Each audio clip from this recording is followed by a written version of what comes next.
بسم اللہ الرحمن الرحیم۔ السلام علیکم ناظرین گرامی، آج کی ہماری ویڈیو انتہائی اہمیت کے حامل ہے۔ آخر تک ہمارے ساتھ جڑے رہیے گا۔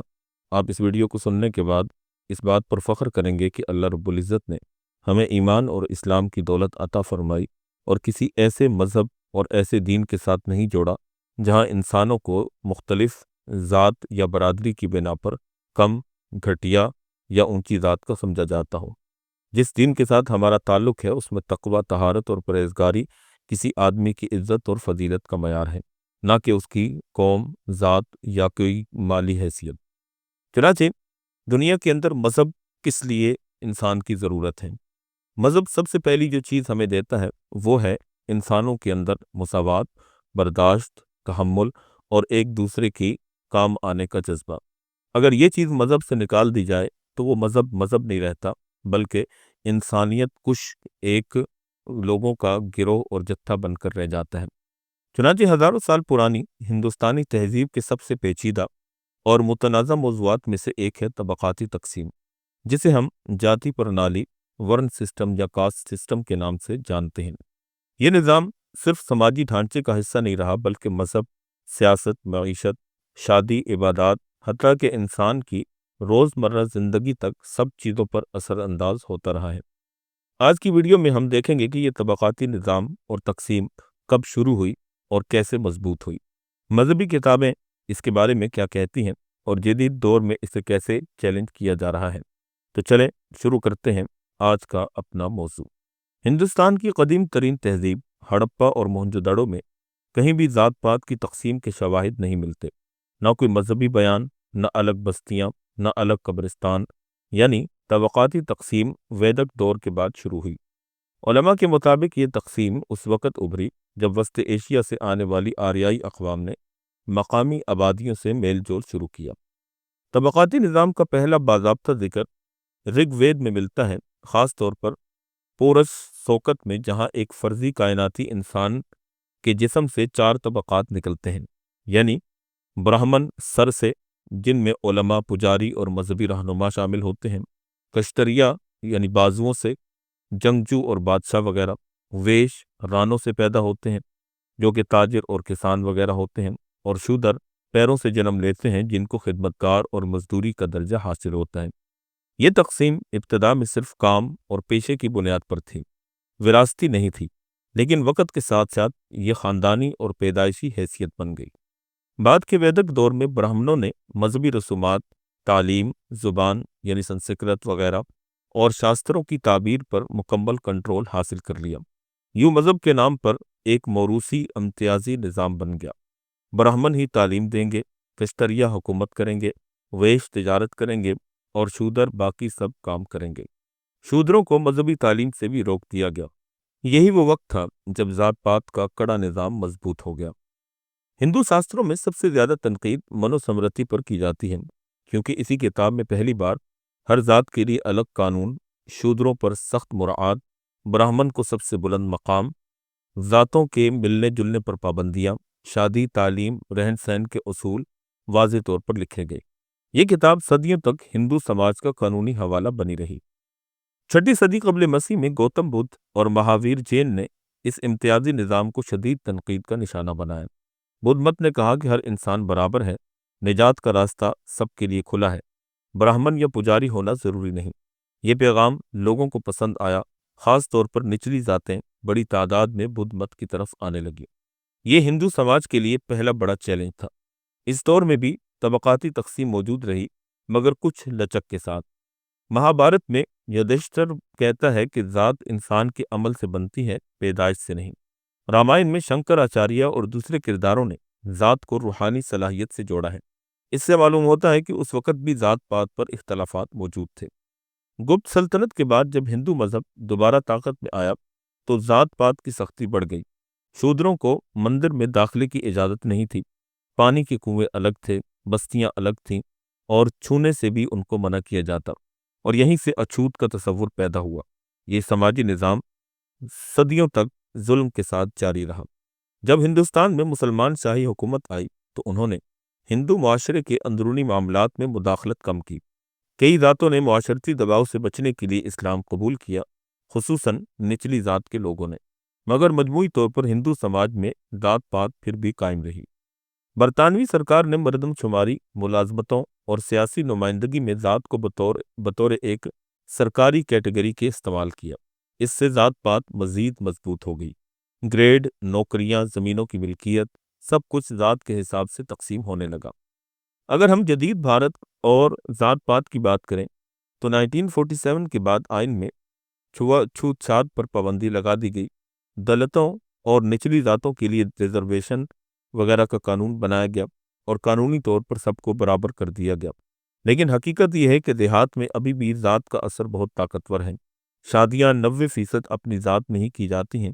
دلتوں پر تشدد کے واقعات بھی سننے میں آتے ہیں اور سیاست میں ذاتی ووٹ بینک بھی نمایاں طور پر نظر آتا ہے۔ ہندو دھرم کا طبقاتی نظام دنیا کا سب سے قدیم اور پیچیدہ سماجی ڈھانچہ ہے۔ یہ مذہبی تعلیمات، سیاسی مفادات، معیشت، رسم و رواج اور طاقت کے امتزاج سے پروان چڑھا۔ اگرچہ آئین نے انسانوں کو برابر قرار دیا، مگر سماجی سطح پر یہ نظام ابھی تک مکمل طور پر ختم نہیں ہو سکا۔ اب ہم آپ کے سامنے اسلام اور ہندو مذہب کے طبقاتی نظام کا موازنہ پیش کریں گے، جس سے آپ کو یہ بات سمجھنے میں آسانی ہوگی کہ اسلام مساوات کا درس دیتا ہے اور اسلام کے اندر فضیلت اور برتری کے معیار اور امتیازات اور پیمانے کچھ اور ہیں۔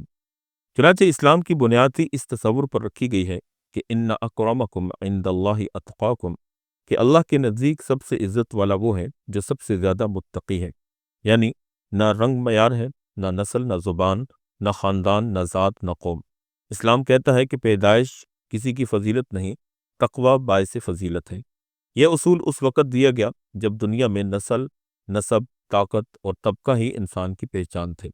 مساوات کا ذکر ہو رہا ہو اور نبی کریم صلی اللہ علیہ وسلم کے خطبہ حجۃ الوداع کا ذکر نہ ہو تو یہ موضوع مکمل نہیں ہو سکتا۔ خطبہ حجۃ الوداع، جسے چارٹرڈ آف ہیومینٹی بھی کہا جاتا ہے، اگر اسی کو پڑھ لیا جائے اور پوری دنیا کے اندر لوگوں کو سمجھا دیا جائے تو دنیا سے یہ طبقاتی اور چھوت چھات کا نظام اور ذات کا نظام ختم ہو سکتا ہے۔ نبی کریم صلی اللہ علیہ وسلم نے خطبہ حجۃ الوداع میں ارشاد فرمایا کہ اے لوگو، تمہارا رب ایک، تمہارا باپ ایک۔ کسی عربی کو عجمی پر کوئی فوقیت نہیں، نہ عجمی کو عربی پر، نہ گورے کو کالے پر اور نہ کالے کو گورے پر۔ فوقیت کا معیار صرف اور صرف تقوی ہے۔ یہ اعلان اس دور میں ایک سماجی انقلاب کی حیثیت رکھتا تھا۔ نبی پاک صلی اللہ علیہ وسلم کی اگر عملی سنت کی بات کریں تو اسلام صرف نظری تعلیم نہیں دیتا بلکہ عملی مثالیں بھی پیش کرتا ہے۔ چنانچہ اگر ہم اس کو ایک مثال کے ذریعے سے سمجھنا چاہیں کہ اسلام میں مساوات کس درجہ ہے اور تقوی اور طہارت ہی فضیلت اور برتری کا معیار ہے، تو اس میں سب سے اوپر ہمیں حضرت بلال حبشی رضی اللہ تعالی عنہ نظر آتے ہیں۔ ایک غلام، ایک حبشی جسے مکہ میں کوئی عزت نہ دیتا تھا، اسلام نے انہیں بلند مقام عطا فرمایا اور اذان دینے والا بنا دیا اور فرمایا کہ بلال کے قدموں کی چاپ اللہ کے نبی فرماتے ہیں کہ میں نے جنت میں سنی۔ دوسری طرف حضرت سلمان فارسی، جو کہ ایران سے آئے، نسلاً عرب نہیں تھے، نبی پاک صلی اللہ علیہ وسلم نے فرمایا کہ سلمان ہمارے اہل بیت میں سے ہیں۔ تیسرے نمبر پر نبی پاک صلی اللہ علیہ وسلم کے صحابی تھے حضرت صہیب رومی رضی اللہ تعالی عنہ۔ رومی النسل ہونے کے باوجود مگر اسلام نے انہیں برابر کا مقام دیا۔ یہ مثالیں صرف مذہبی نہیں بلکہ سماجی نظام کی بنیادیں رکھتی تھیں۔ اسلام ہمیں طبقاتی نظام کو ختم کرنے کا حکم دیتا ہے، اور اسلام یہ کیسے ختم کرتا ہے کہ سب کے لیے ایک جیسا عقیدہ، کوئی خاص ذات کے لیے الگ رسومات نہیں، عبادات میں مکمل مساوات ہے، ایک ہی صف میں بادشاہ اور فقیر کھڑے ہوتے ہیں، حج میں سب ایک ہی لباس احرام پہنتے ہیں، زکوٰۃ، روزہ، نماز سب کے اصول برابر ہیں۔ اگر معاملات کی بات کریں تو قانون سب کے لیے ایک جیسا، عرب ہو یا غیر عرب، سیاہ ہو یا سفید، گناہ پر سزا برابر ہے اور حق پر انعام بھی برابر ہے۔ غلام آزاد کرنا عبادت بنا کر دیا گیا۔ یہ اس دور میں ایک بہت بڑا معاشرتی انقلاب تھا جبکہ پوری دنیا غلامی کے ناسور کے اندر جکڑی ہوئی تھی۔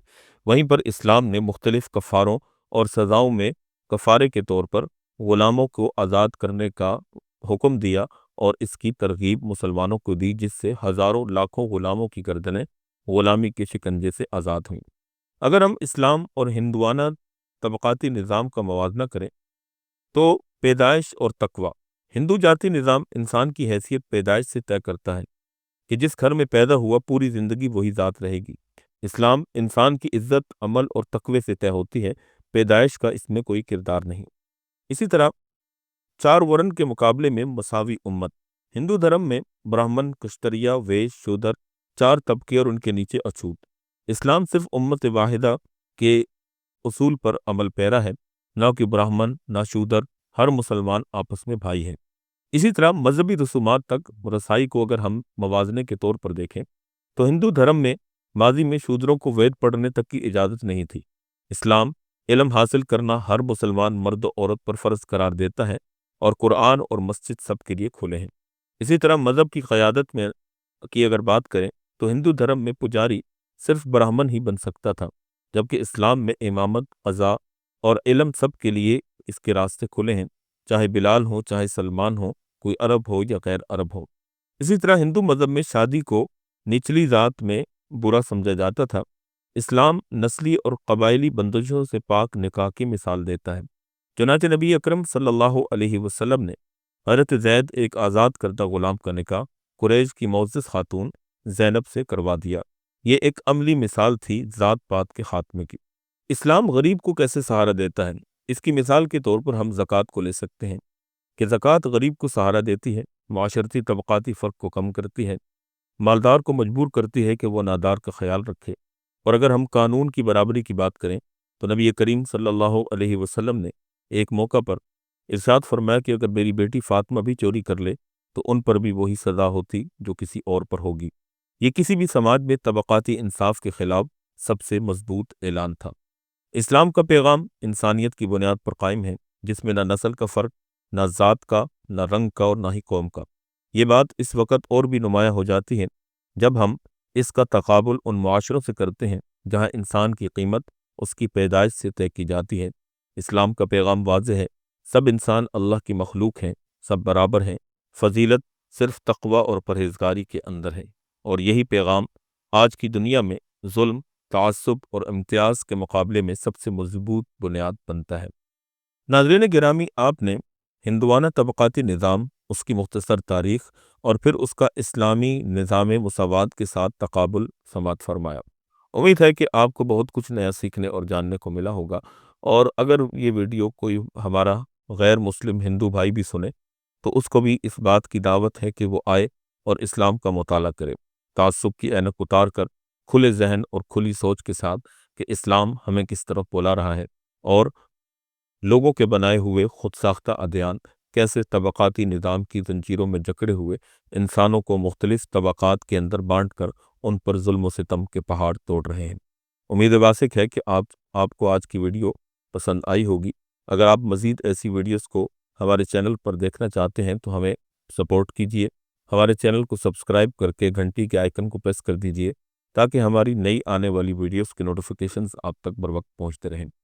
پھر ملیں گے ایک نئی ویڈیو کے ساتھ، تب تک اپنا بہت سا خیال رکھیے گا۔ اللہ حافظ۔